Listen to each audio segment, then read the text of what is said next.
As we continued westward across the plateau, the landscape began to change subtly.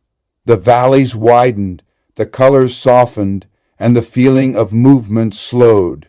Eventually, Sakya came into view, a town that felt quieter, more reserved, and very different from the places we had visited before. Sakya is not large, and it doesn't announce itself dramatically. At first glance, it feels almost austere.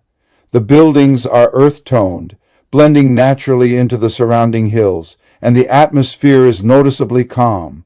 But beneath that simplicity lies a deep and influential history. Sakya is the historical center of the Sakya school of Tibetan Buddhism, one of the oldest traditions in Tibet. Unlike the Yellow Hat school we had seen in Shigatse, the Sakya tradition developed earlier and followed a different path, one that combined spiritual authority with political power during a crucial period of Tibetan history. In the 13th century, leaders of the Sakya school formed a close relationship with the Mongol Empire. Through this alliance, the Sakya lamas governed much of Tibet on behalf of the Mongols. For a time, Sakya was not just a religious center, but effectively the political capital of Tibet. That legacy still lingers in the town's quiet confidence.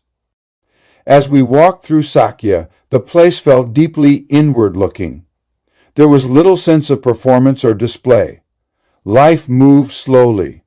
People went about their routines without drawing attention to themselves. Compared to Lhasa or Shigatse, Sakya felt more monastic, more private, almost scholarly in spirit. Sakya is also famous for its intellectual tradition. The Sakya school placed strong emphasis on scholarship, textual study, and systematic teaching.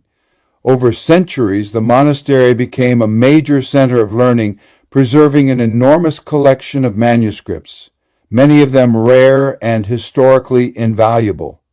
Toward the end of our visit, we entered Sakya Monastery itself.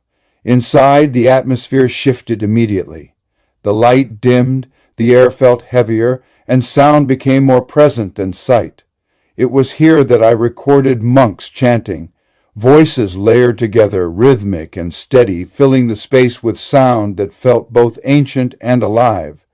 It was a fitting way to end our time in Sakya, not with images, but with voices carrying a tradition that had endured for centuries.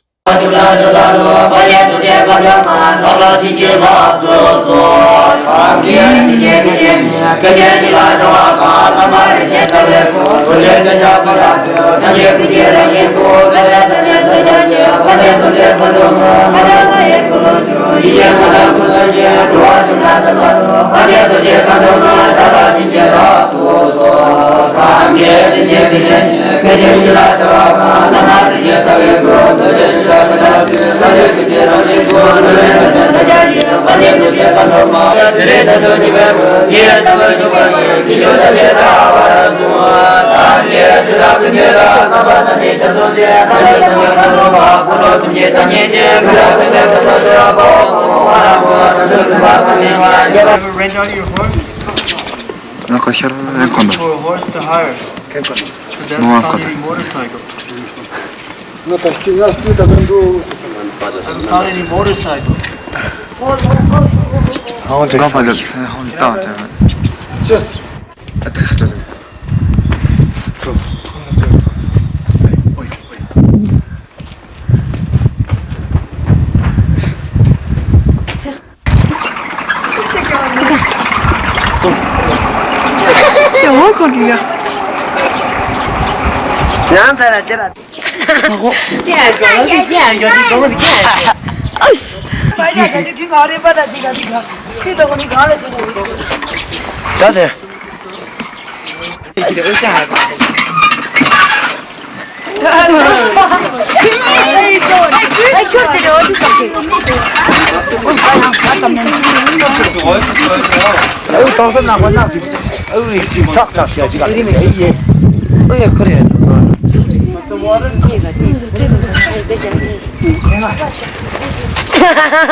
Şunu bir kuvvet ediyor.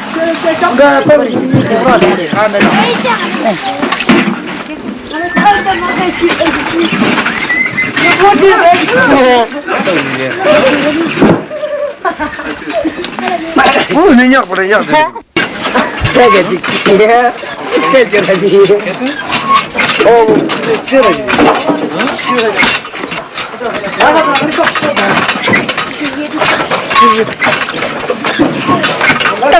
Konik paracağım sana verin.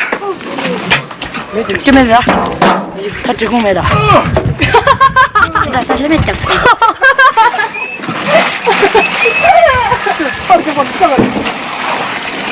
Koy parça. Parça.